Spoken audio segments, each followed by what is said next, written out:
ઘણી બધી વાર એવું કહેતો કે પૂર્વજન્મના બહુ જ પુણ્ય હોય ને તો આ જન્મમાં શિક્ષકની નોકરી મળે. પણ અહીંયા આવ્યા પછી આજના કાર્યક્રમમાં એવું કહી શકાય કે પૂર્વજન્મના ખૂબ જ વધુ પડતા પુણ્ય હોય તો જીડીસા ગ્રુપ ઓફ સ્કૂલની અંદર મળે.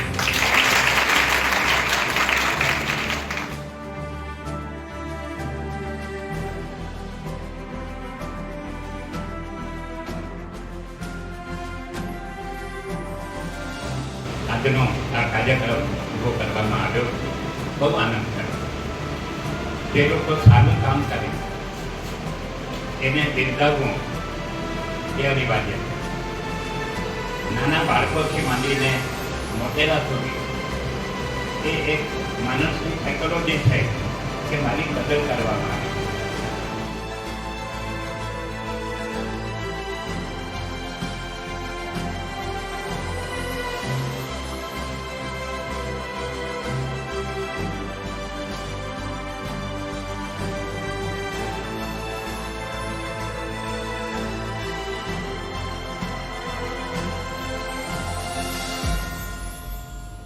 कि वक्त आता है वक्त जाता है वक्त चला जाता है, वक्त आता है वक्त जाता है वक्त ही चला जाता है, वक्त को संभाल के रखना यारो, वक्त बेवक्त काम आता है. अब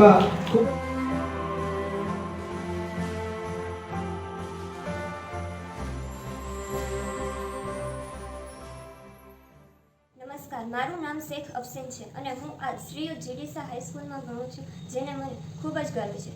केवल स्टेटस पर ही नहीं, ज़मीन पर भी पेड़ उगाएं. कैसे बचेगा पर्यावरण, करें इसकी पहल. हर हाल में बचाना होगा पर्यावरण, तभी सुरक्षित हो सकता है आने वाला कल. આપણે બે પરિવારોથી સંકળાયેલા છીએ. પહેલો પરિવાર તો ખબર પડી કે તે આપણા માતા પિતા ભાઈ બહેન એ, પણ બીજો પરિવાર તે વળી કયો? બીજો પરિવાર એ આપણો પર્યાવરણ. એક પરિવાર કે જેના માટે આપણે જીવીએ છીએ અને બીજો પરિવાર કે જેના કારણે આપણે જીવીએ છીએ. બંને પરિવાર આપણા માટે ખૂબ જ અગત્યના છે.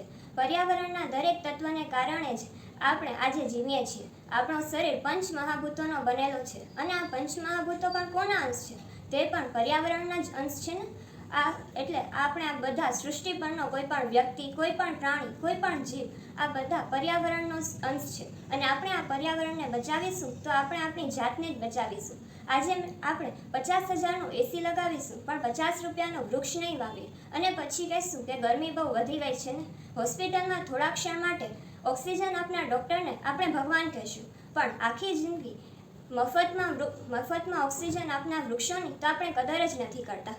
એક વોટ આપીને આપણે સરકાર તો મજબૂત બનાવી લીધી છે, પણ વૃક્ષ ઉગાડીને આપણે આપણા પર્યાવરણ, આપણા પરિવારને મજબૂત બનાવવાનો છે. આમ તો દરેક વસ્તુની કિંમત સમય આવે ને ત્યારે ખબર પડી જ જાય છે. જોને કોરોના કાળ દરમિયાન જ આ ઓક્સિજનના બાટલા માટે કાળાબજારી થવા લાગી. આપણે એવા છે કે આપણે વૃક્ષો કાપીને પછી એના કાગળ બનાવી અને પછી એમાં લખીએ કે વૃક્ષો બચાવો, સેવ ટ્રીઝ. આ ખૂબ જ એક હાસ્યાત્મક પણ ગંભીર બાબત છે અને આવું આપણે કરી પણ રહ્યા છીએ. જે લોકોને છાયણામાં વાહન રાખવાનો શોખ હોય ને તે લોકોએ વૃક્ષ ઉગાવવાનો શોખ પણ રાખવો જોઈએ. જો આપણે ઘણા બધા વૃક્ષો વાવ્યા હોત ને તો આજે આપણે આ ગ્લોબલ વોર્મિંગની સમસ્યાથી પીડાવું ન પડત. ફેસબુક અને ઇન્સ્ટાગ્રામ પર ફોટોઝ અપલોડ કરવા કરતાં વૃક્ષો અપલોડ કરીએ ને તો વાદળોનો ટોળો આવશે લાઇક કરવા માટે અને કોમેન્ટ્સ માટે વરસાદ આવી જશે અને આ હરિયાળી નગરી વધુ હરિયાળી બની જશે. અને અંતે હું એક પંક્તિ કહીને મારું વક્તવ્ય પૂર્ણ કરીશ કે पेड़ हमारे मित्र है, पेड़ ही है हमारी शान, पेड़ की रक्षा करें इसमें है सबकी. बहुत हुई नादानियाँ, अब हम ये समझने का प्रयास करते हैं, जो दिया प्रकृति ने हमें हम उसका धन्यवाद करते हैं. नई सदी ये पूछ रही है कि काम कौन सा है नेक, सबकी धरती कह रही है सिर्फ पेड़ लगाओ एक, सिर्फ पेड़ लगाओ एक. आभार. Hello everyone, I am Dharavya Jay, a proud student of Sri Jidisa School, and I am thrilled to share my joy over my great result in 10th standard. I want to extend my heartfelt thanks to our school management and respected teachers. Our teachers are incredibly helpful and highly qualified. They are always ready to help us in every situation. Their creative teaching methods makes learning engaging and enjoyable, and their friendly nature makes it is easy for us to approach them with any doubts. Jidisa School has truly been a second home to me, nurturing my academic growth and personal development. Thank you for making this journey unforgettable. Thank you. નમસ્કાર, મારું નામ ચૌહાણ ભૂમિકા છે.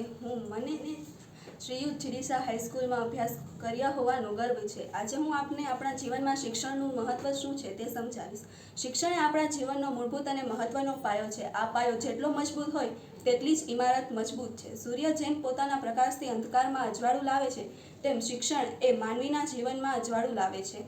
શિક્ષણ કેળવણીમાં વપરાતા બે શબ્દ, એમાંનો પહેલો છે વિદ્યા અને બીજો શિક્ષણ. વિદ્યા શબ્દ એ સંસ્કૃત શબ્દ વિદ પરથી ઉતરી આવ્યો છે, જેનો અર્થ થાય છે જાણવું, અને બીજો શબ્દ શિક્ષણ.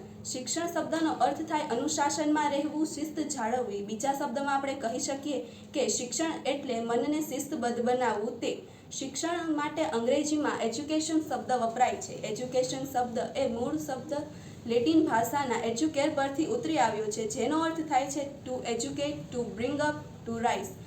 કૌટિલ્યએ પણ શિક્ષણનું મહત્ત્વ સમજાવતા કહ્યું છે કે ચારિત્ર્ય શિક્ષણ એ જે માનવીને ચારિત્ર્યવાન અને જગતને ઉપયોગી બનાવે છે તે જ શિક્ષણ છે.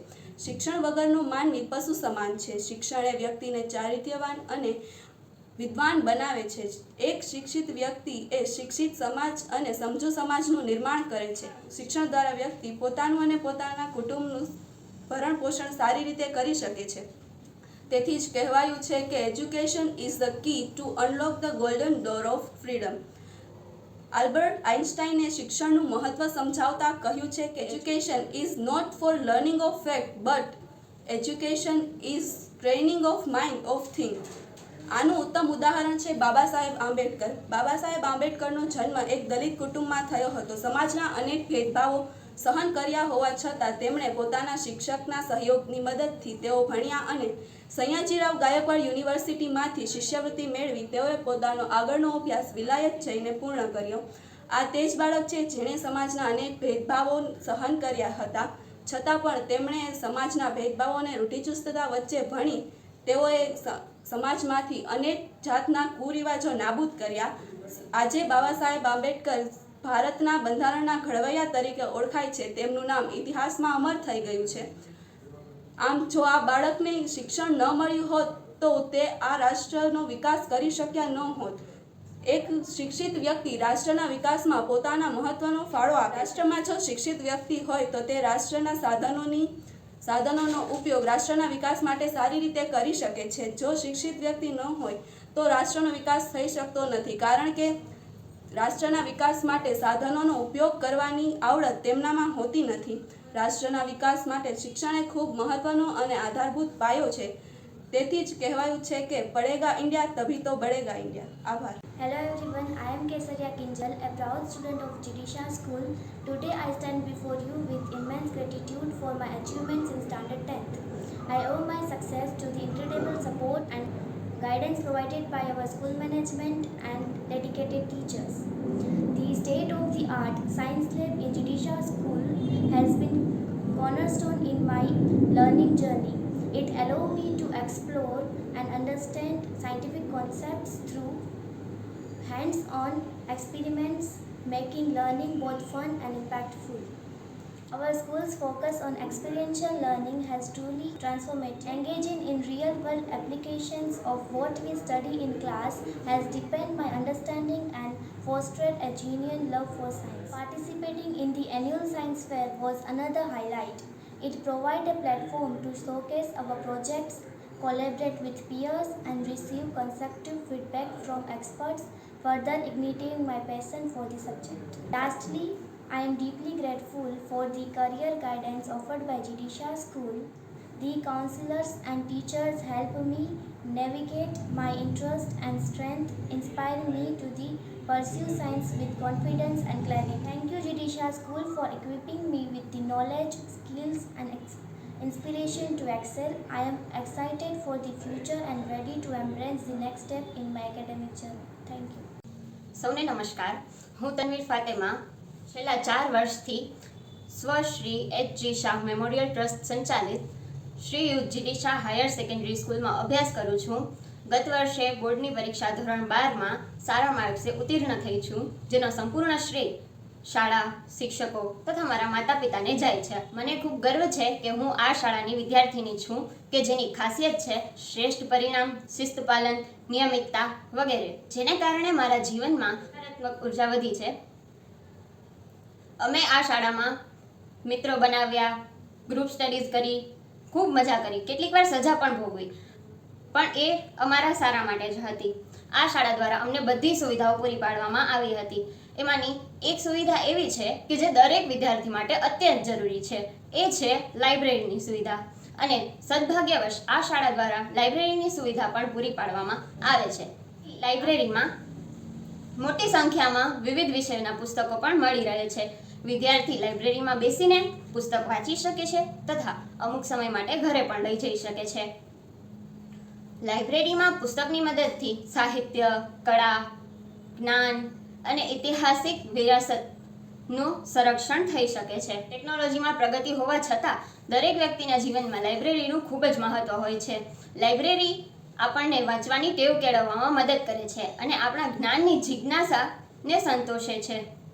લાઇબ્રેરી સંશોધકો માટે માહિતીના અધિકૃત અને શ્રેષ્ઠ વિશ્વસનીય માહિતી પ્રદાન કરે છે. અમે આ શાળા દ્વારા આપવામાં આવતી બધી સુવિધાઓનો ખૂબ લાભ ઉઠાવ્યો છે. અહીંના શિક્ષકો પણ ખૂબ જ પ્રેરણાદાયી છે.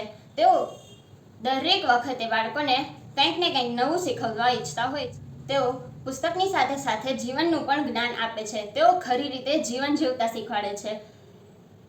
આ શાળામાં આવ્યા પહેલાં એવું લાગતું કે પહેલી બેન્ચ પર બેસે એનું નામ સ્કોરબોર્ડ પર લખાય અને છેલ્લી બેન્ચ પર બેસે એનું નામ બધા શિક્ષકોના મગજમાં છપાય. પરંતુ આ શાળામાં આવ્યા પછી ખબર પડી કે અહીં પહેલી બેન્ચ હોય કે છેલ્લી બેન્ચ, બધાને સરખું જ ધ્યાન આપવામાં આવશે. અહીંથી બહાર ગયા, બીજા શિક્ષકોને મળ્યા, પણ હજુ કેટલીક વાર એવું લાગે કે પહેલાંવાળા શિક્ષકો કડક હતા પરંતુ ખૂબ જ સરસ રીતે સમજાવતા, દરેક વાતને એકદમ ઊંડાણપૂર્વક સમજાવતા. અમારા પ્રિન્સિપાલ પણ અમારી દરેક વાતને સમજતા. તેઓ અમારી વાતને સાંભળી અમને સમજતા અને કોઈક વાર જરૂર પડીએ અમને સમજાવતા પણ. આ વિશે વાત કરીએ તો લગભગ રાત પડી જાય પણ વાતો પૂરી ન થાય. તેથી અંતે હું એટલું જ કહીશ, તમે અમને લાયક બનાવ્યા, અમે અમારું લક્ષ્ય હાંસલ કરીશું. તમે અમને લાયક બનાવ્યા, અમે અમારું લક્ષ્ય હાંસલ કરીશું. તમે અમને બધા સમયે ટેકો આપ્યો જ્યારે અમને લાગ્યું કે ખોવાઈ જશું.